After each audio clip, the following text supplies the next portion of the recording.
Halo, assalamualaikum warahmatullahi wabarakatuh. Senang sekali saya bisa berjumpa eh, sama teman-teman setia di channel YouTube ABD ini ya. Apa kabarnya buat teman-teman semuanya?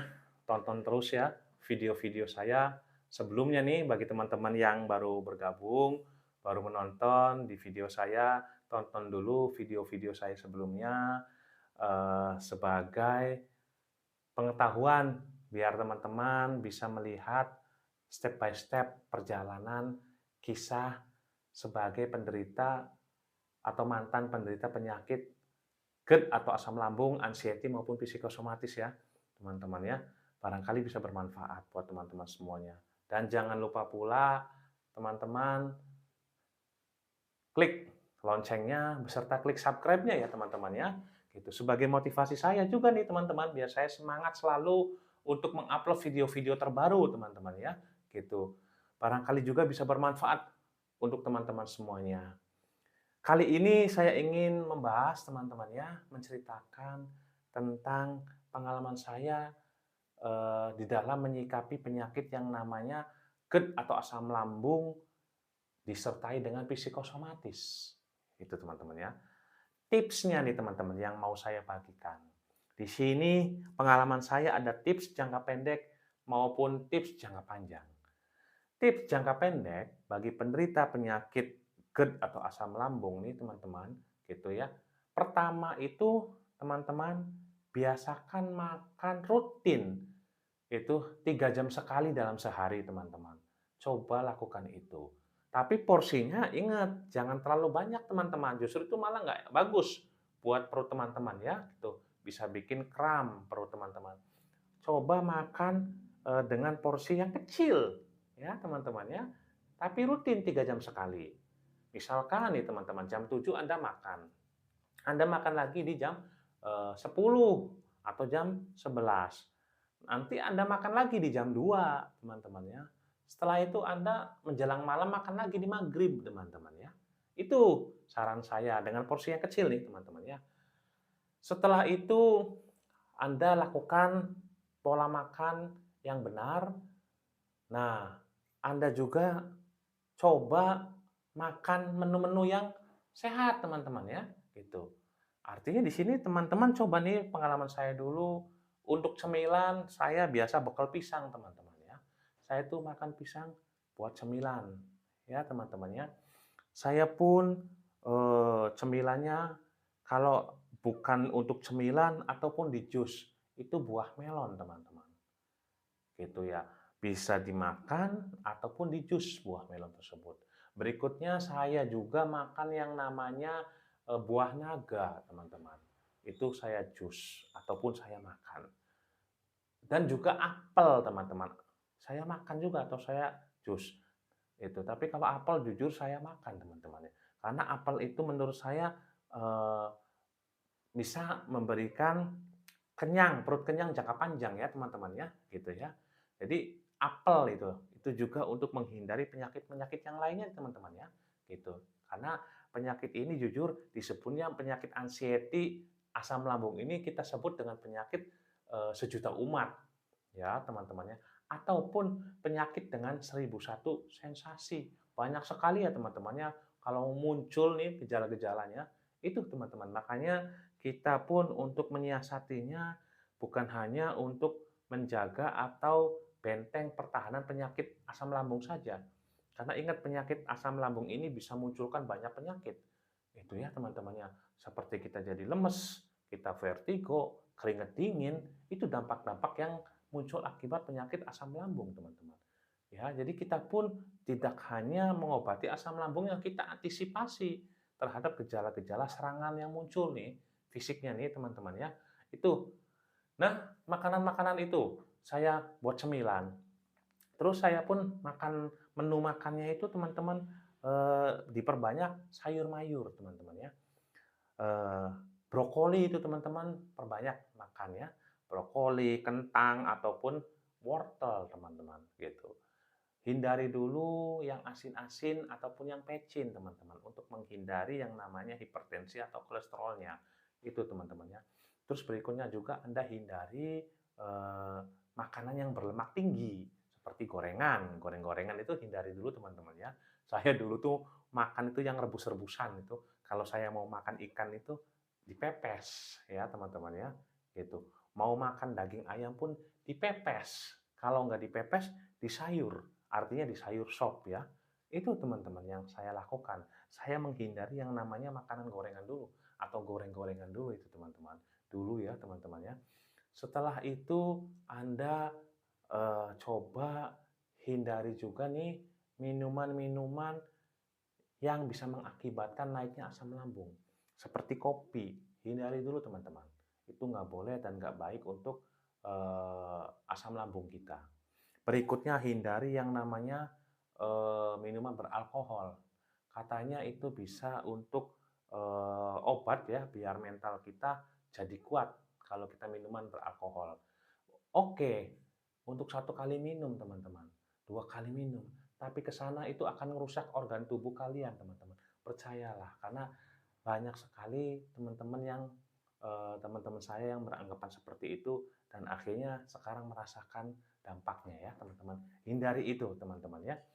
Itu tips untuk menyembuhkan penyakit GERD-nya atau asam lambungnya ya, yang bisa menyebabkan penyakit anxiety ataupun kecemasan atau kepanikan nih teman-teman ya, gitu.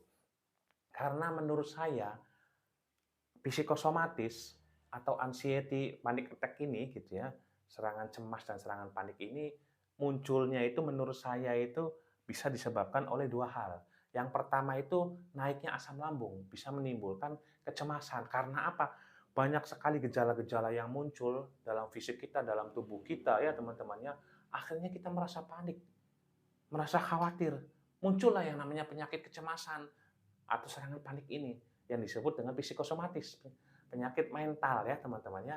Itu gitu. Dan ada pula penyakit psikosomatis yang disebabkan oleh rasa traumatik teman-teman ya. Nanti saya bahas setelah ini gitu.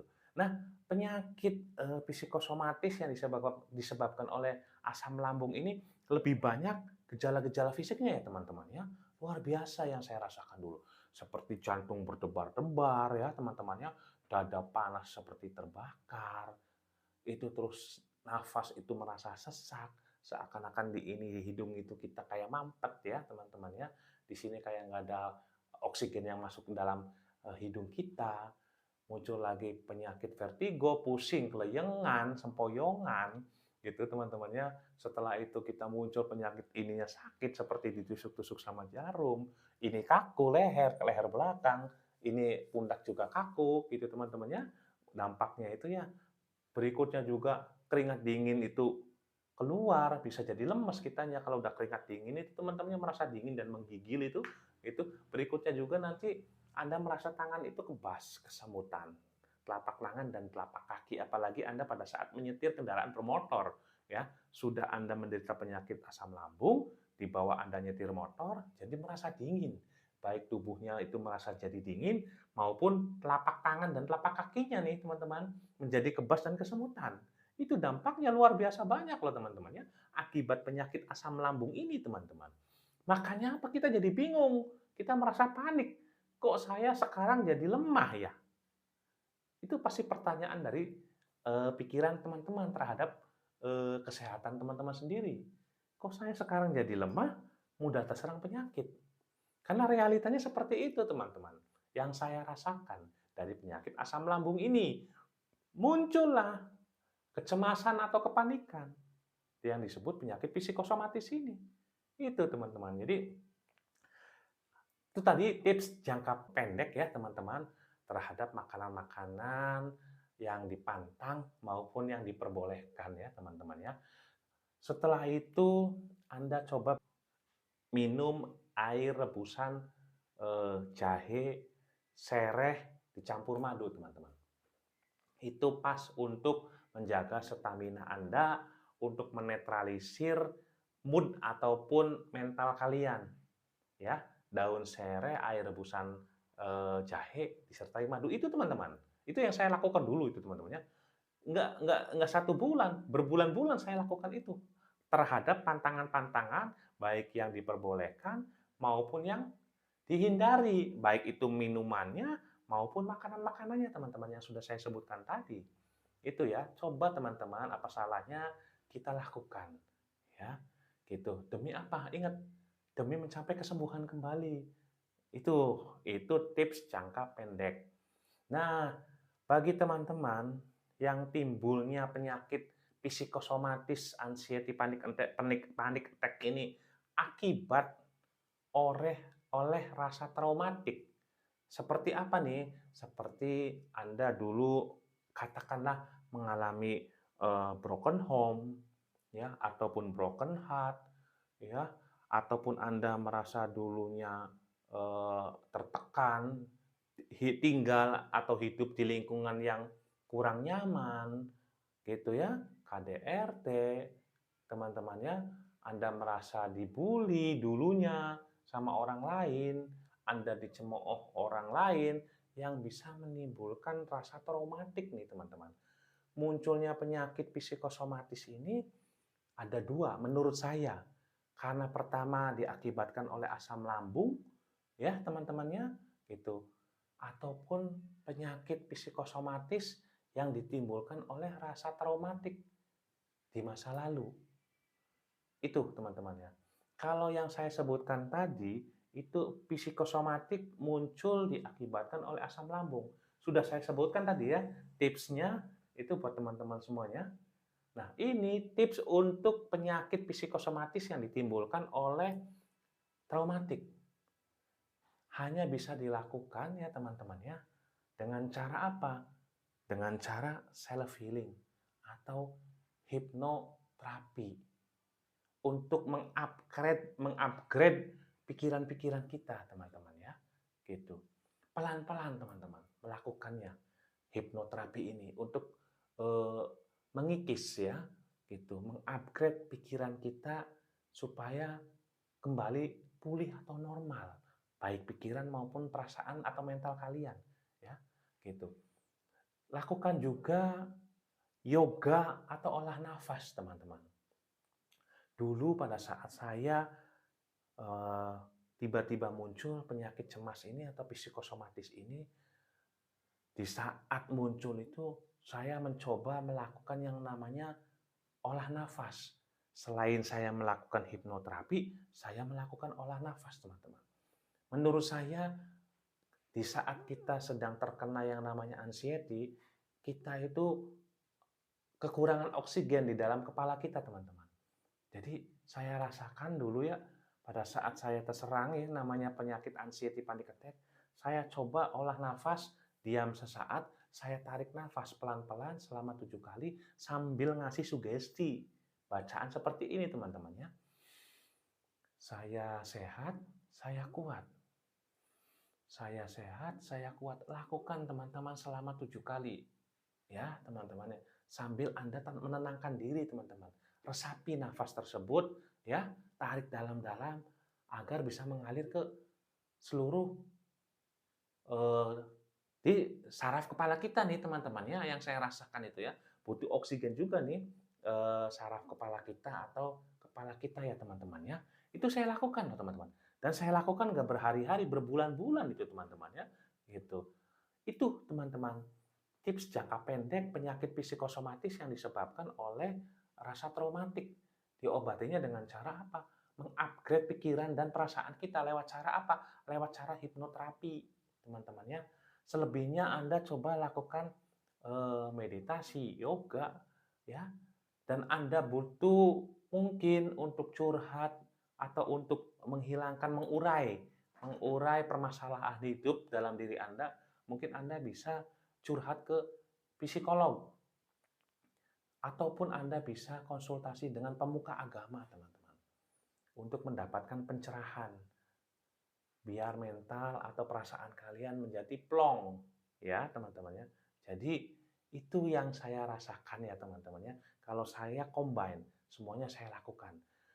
Entah itu penyakit psikosomatis yang diakibatkan oleh GERD ataupun oleh traumatik, saya lakukan semuanya. Pola makan, aturan makan saya jalankan. Hipnoterapi, olah nafas, yoga, saya lakukan, gitu. Cuman di sini kita membedakan ya, kalau munculnya sensasi itu ada kemungkinannya gejala psikosomatis yang ditimbulkan oleh asam lambung naik. Itu 1001 sensasi, teman-teman. Gitu. Tapi pelan-pelan ya, teman-teman, insya Allah bisa sembuh, walaupun butuh waktu lama, tapi bisa sembuh, teman-teman. Menurut saya. Tapi kalau misalkan psikosomatis yang diakibatkan oleh rasa traumatik, ini nih, teman-teman, yang menurut saya eh, Allah alam ya gitu. Mungkin kalau Allah berkehendak kita bisa sembuh, teman-teman ya. Gitu. Tapi alangkah baiknya kita tetap berusaha. Kita tetap ikhtiar ya, teman-teman. Ingat, Tuhan tidak akan bisa merubah nasib seseorang jika orang tersebut tidak bisa merubahnya sendiri. Itu yang menjadi patokan saya. Tidak ada yang mustahil. Kalau Allah sudah berkehendak kun fayakun, maka terjadi. Yang penting kita usaha, berdoa, tawakal, selebihnya pasrahkan sama Allah. Ya, teman-teman ya. Itu yang saya lakukan. Jadi teman-teman nih pada saat muncul anxiety, ya, coba lakukan yang namanya olah nafas. Ya, seperti yang sudah saya sebutkan tadi. Semoga bisa bermanfaat nih buat teman-teman semuanya. Ya, itu saja teman-teman ya. Sedikit tips atau cara pada saat saya menjalani penyakit ini selama berbulan-bulan dan bertahun-tahun, teman-teman ya, gitu. Ingat teman-teman, mungkin Anda juga akan bisa dengan sendirinya. Karena penyakit ini prosesnya lama, teman-teman ya. Menurut saya penyembuhannya. Jadi 1 sampai 6 bulan pertama ada kemungkinannya Anda mungkin masih otodidak ya. Masih banyak merasa cemas dan khawatir karena Anda merasa banyak sekali penyakit yang muncul. Akhirnya Anda merasa bingung, merasa panik, merasa cemas. Ada saya yang mau mati. Ada saya seperti ini. Anda udah pasti pemikirannya seperti itu. Karena Anda tidak tahu apa yang harus dilakukan. Pasti Anda ujung-ujungnya lari ke IGD atau UGD, dirawat di rumah sakit. 6 bulan ke atas, pelan-pelan Anda akan mengetahui ritmenya nih, penyakit ini. Oh, kalau ini yang muncul, berarti siasatnya seperti ini. Oh, kalau si A-nya ini muncul, berarti siasatnya seperti itu. Nanti pelan-pelan Anda akan bisa dengan sendirinya, teman-teman. Gitu. Insya Allah, eh, pengalaman adalah guru yang berharga, teman-teman ya. Anda akan bisa untuk menyiasati penyakit ini, ya, gitu. Seperti itu, teman-teman, gitu. Ingat, Anda tidak sendirian. Karena penyakit ini saya sebut penyakit 1 juta umat. Penyakit 1 juta umat nih, teman-teman. Ataupun penyakit dengan 1001 sensasi. Betul itu, teman-teman. Itu betul sekali. Gitu. Anda tidak sendirian. Banyak dari teman-teman yang merasakan hal yang serupa dengan saya. Ya. Baik gejalanya, sensasinya, munculnya psikosomatis ini diakibatkan oleh ini, itu sama. Banyak, teman-teman. Jadi Anda jangan merasa berkecil hati, tidak sendirian ya. Gitu. Tetap semangat, yang penting buat teman-teman nyari kesembuhan, mencari obat. Ya. Pasrahkan selebihnya sama Allah. Ingat, dekatkan diri Anda sama Allah. Mungkin ini teguran dari Allah untuk melebur dosa kalian. Ya, teman-temannya, supaya Anda di-upgrade pikirannya. Imbang, tidak hanya mengejar keduniawian saja. Anda ingat terhadap Sang Pencipta. Itu teguran dari Allah yang Maha Kuasa. Ada manfaatnya, teman-teman ya. Jadi jangan berpikiran kalau saya kena penyakit ini Allah nggak sayang. Tidak, saya rasakan itu tidak. Ya, gitu. Karena apa? Ada hikmahnya. Ingat, pasti ada hikmah yang baik. Saya yakin Allah tidak akan menguji seseorang melebihi batas yang sudah ditentukan ya. Gitu. Insya Allah, teman-teman, Anda pasti sehat dan sembuh kembali. Yang terpenting Anda di sini rajin berusaha mencari obat ya, teman-teman ya, untuk kesembuhan kalian. Itu, teman-teman ya. Nah, itu tadi tips jangka pendek. Tips jangka panjangnya nih, teman-teman ya. Untuk penyakit psikosomatis yang disebabkan oleh GERD atau asam lambung naik ini, alangkah baiknya teman-teman itu eh, sering kontrol atau berobat ke dokter spesialis penyakit dalam nih, teman-teman. Untuk mendapatkan obatnya. Nanti teman-teman akan diendoskopi dulu, di ronsen perut. Nanti hasilnya ketahuan apa. Setelah itu nanti Anda akan dikasih obat. Coba lakukan minum obat itu, teman-teman ya. Jangan fanatik. nanti obat itu akan menimbulkan penyakit baru karena di dalam obat itu ada zat kimianya.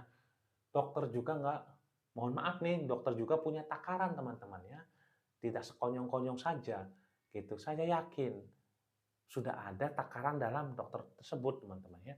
Jadi lakukan saja pengobatan-pengobatan ke dokter spesialis penyakit dalam untuk penanganan GERD-nya atau asam lambungnya teman-teman. Itu yang sudah pernah saya lakukan. Nah, berikutnya untuk penanganan nih psikosomatisnya, kecemasannya, panic attack-nya atau serangan cemasnya, anxiety-nya, serangan paniknya ya teman-teman ya, atau disebut psikosomatis, coba Anda berobat ke dokter spesialis psikiater teman-teman untuk mendapatkan obatnya teman-teman. Saya rasakan sendiri luar biasa bermanfaatnya obat tersebut teman-teman. Jangan merasa obatnya nanti akan jadi kecanduan. Saya enggak kok teman-teman. Alhamdulillah dokter juga punya takarannya. Dari 1 hari 3 kali konsumsi, menjadi 1 hari 2 kali, menjadi 1 hari 1 kali minum, dan sewaktu-waktu saja Pak diminumnya pada saat kambuh. Artinya berarti dokter akan menurunkan dosisnya teman-teman ya, tergantung dari kondisi teman-teman, gitu. Jadi jangan merasa khawatir nanti kecanduan. Itu teman-teman yang saya pernah rasakan, ya, gitu. Ingat dokter itu sudah memiliki takaran sendiri. Ya, teman-teman ya, percayakan sama dokter. Dia sudah memahami bukan satu pasien, ribuan pasien yang dia tanganin. Jadi dia lebih mengerti dan lebih memahami kondisi dari penyakit teman-teman semuanya nih. Ya. Berikutnya mohon maaf, jangan berpikiran ortodok. Kalau Anda pergi ke dokter spesialis psikiater, tandanya Anda nggak waras. Jangan salah paham teman-teman. Banyak sekali orang-orang yang belum paham. Kalau kita berobat ke dokter psikiater, anggapannya kita itu nggak waras. Itu salah teman-teman. Karena apa? Penyakit mental itu ya banyak rupa-rupa warnanya. Dan dokter spesialis psikiater ini penanganannya itu luar biasa banyak. Bukan hanya, mohon maaf, untuk mengurusi orang yang nggak waras saja atau orang gila, teman-teman ya. Dokter psikiater ini bisa juga untuk menangani traumatik ya teman-temannya, terus psikosomatis yang sudah saya rasakan ini ya, depresi, tekanan, bisa menangani bipolar, skizofren, bisa menangani juga insomnia, orang-orang yang sulit untuk tidur, itu bisa ditangani oleh dokter spesialis psikiater. Juga bisa menangani, mohon maaf nih, bagi orang yang ex penderita narkotika atau narkoba, itu ditangani oleh dokter psikiater. Jadi teman-teman jangan merasa berkecil hati, jangan merasa minder. Kalau Anda datang atau berobat ke dokter psikiater, Anda akan diremehkan. Nggak apa-apa, biarin saja teman-teman. Yang penting Anda bisa sembuh, gitu. Karena setahu awalnya memang dulu saya juga dulu merasa khawatir, kok saya dibawa ke psikiater, saya waras kok, saya nggak gelo, saya nggak gila. Ya ternyata pada saat saya berkunjung ke ruang prakteknya banyak banget teman-teman, pasien yang datang dengan berbagai macam gejala, ya, gejala penyakit gitu. Jadi penanganannya luar biasa banyak dokter psikiater itu. Dan bukan rahasia umum lagi, dokter psikiater itu menangani hanya orang yang nggak waras, enggak, banyak sekali teman-teman. Dari semua golongan teman-teman ya, saya berobat itu gitu ya. Dari golongan rakyat biasa, menengah, banyak teman-teman. Namanya orang hidup ya, nggak munafik. Banyak sekali hal-hal yang di luar nalar kita.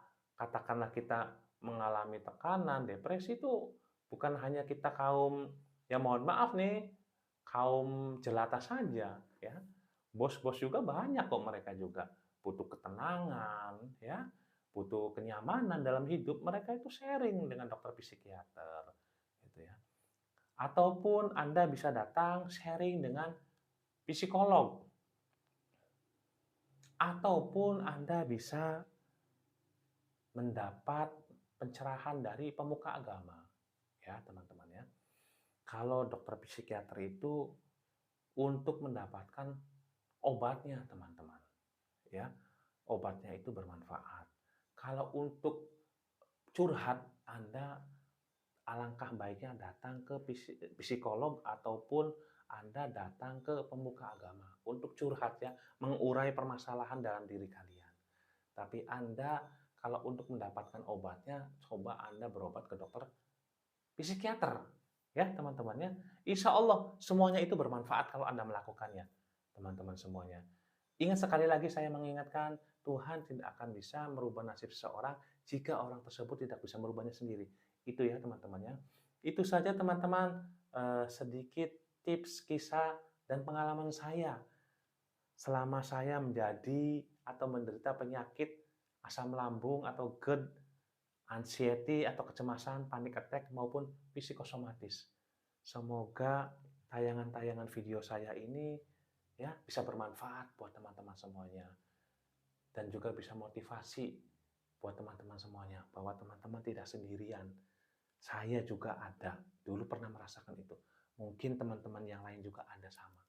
Ya, teman-temannya. Dan jangan lupa mohon dukungannya nih sama teman-teman semuanya, teman-teman setia yang baru bergabung di channel saya, klik tombol subscribe-nya ya teman-temannya gitu. Biar buat motivasi saya agar saya rajin di dalam berbagi kisah pengalaman saya seputar penyakit ini nih.